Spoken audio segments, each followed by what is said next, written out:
Queridos irmãos, sejam bem-vindos em mais um Dia a Dia com Deus. Muito bom dia a todos que estão me vendo.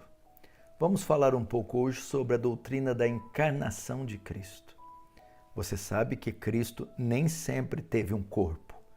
Estava na eternidade, em perfeita harmonia com o Pai e com o Espírito Santo. E para cumprir o propósito de Deus no plano da redenção, ele se faz carne, se faz homem, se torna como um de nós, nascendo de uma virgem, o que você já conhece, que está registrado nos evangelhos. Mas você sabe os benefícios da encarnação de Cristo? E as razões por que Cristo, que era tanto Deus como Deus Pai, se fez homem, teve que se vestir de ossos, nervos, músculos e pele? Bom, há algumas razões e alguns benefícios para essa encarnação, ou no fato dele ter se encarnado. E isso está registrado em Hebreus. Alguns dos benefícios estão em Hebreus capítulo 12, verso 14. Diz assim: visto, portanto, que os filhos são seres humanos, feitos de carne e sangue. O Filho também se tornou carne e sangue. Então está falando dos filhos de Deus, do povo da aliança, da igreja, dos cristãos. E fala que o Filho de Deus se tornou carne e sangue. Por quê? Pois somente assim ele poderia morrer e somente ao morrer destruir o diabo, que tinha o poder da morte. Uma das razões da encarnação de Cristo é ele se tornar homem a fim de morrer.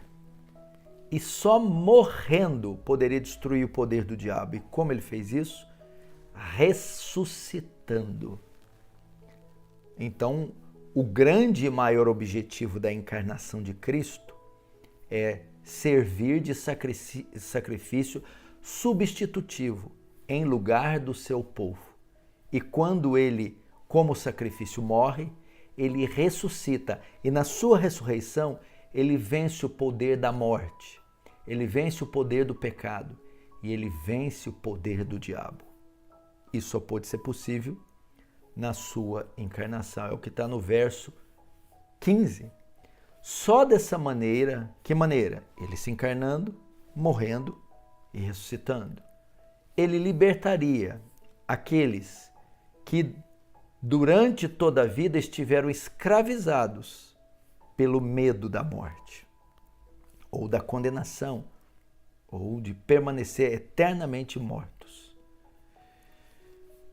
Agora veja só o verso 17. A encarnação de Cristo, Cristo se tornar homem, não trouxe benefícios só para a eternidade, mas também para essa vida. O verso 17 diz: portanto, era necessário que ele, Cristo, se tornasse semelhante a seus irmãos, eu e você, a igreja. Ele se tornou semelhante a nós. E isso era necessário. Por quê? Ele se tornar semelhante aos seus irmãos em todos os aspectos. Em todos os sentidos, Cristo foi como nós, só com exceção ao pecado. De modo que pudesse ser misericordioso. O que é ser misericordioso? É poder usar de misericórdia. Uma das razões por que Cristo se tornou homem em todos os aspectos como um de nós é para ser misericordioso, para usar de misericórdia com os homens, comigo e com você. Agora, sendo homem, tendo recebido um corpo, ele pode ser misericordioso conosco. Mas como ele pode ser misericordioso? Os versos 18 completa. Uma vez que ele próprio passou por sofrimento e tentação, é capaz de ajudar aqueles que são tentados. Em outra tradução, pois naquilo que ele mesmo sofreu, tendo sido tentado, é poderoso para socorrer os que são tentados. Como ele pode usar de misericórdia? Socorrendo você nas suas aflições, nas suas dores, nos seus medos, nas suas tentações. Porque ele, sendo homem como você, passou por tudo que você passa. Sabe com precisão o que você está sentindo. Como homem sentiu medo, sentiu solidão, tristeza, foi tentado ao pecado, foi oprimido, perseguido, ameaçado.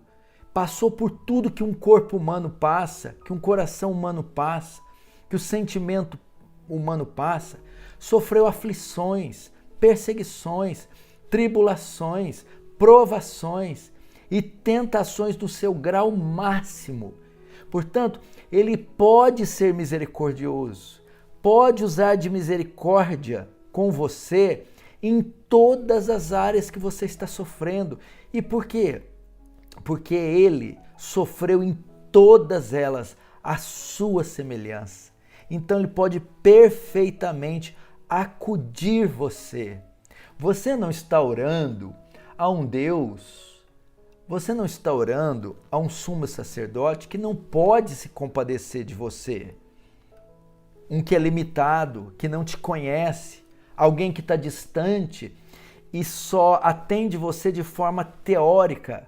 Não, esse pode te ajudar de fato e de verdade, porque ele viveu tudo que você vive, porque ele passou por tudo que você passa.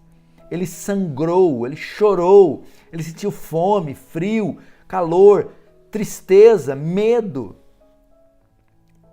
Então, todas as vezes que você estiver passando por aflições, por sofrimentos, por tribulações e gemidos dos mais agudos, recorra a Cristo. Ele conhece a linguagem da dor, ele conhece a linguagem do sofrimento, ele conhece a linguagem da angústia. Ele uma vez se vestiu de pele, nervos, músculos, ossos, carne, como você, e passou por todas as tentações que você passou e não cedeu a nenhuma delas. Saiu vitorioso. Por isso pode se compadecer de você em todas elas. Lembre-se disso. Você tem um sumo sacerdote que pode se compadecer de você de fato e de verdade. Deus te abençoe. Tenha um excelente dia. Não se esqueça de se inscrever no canal, de compartilhar a mensagem com seus contatos e ativar as notificações. Tenha um excelente dia.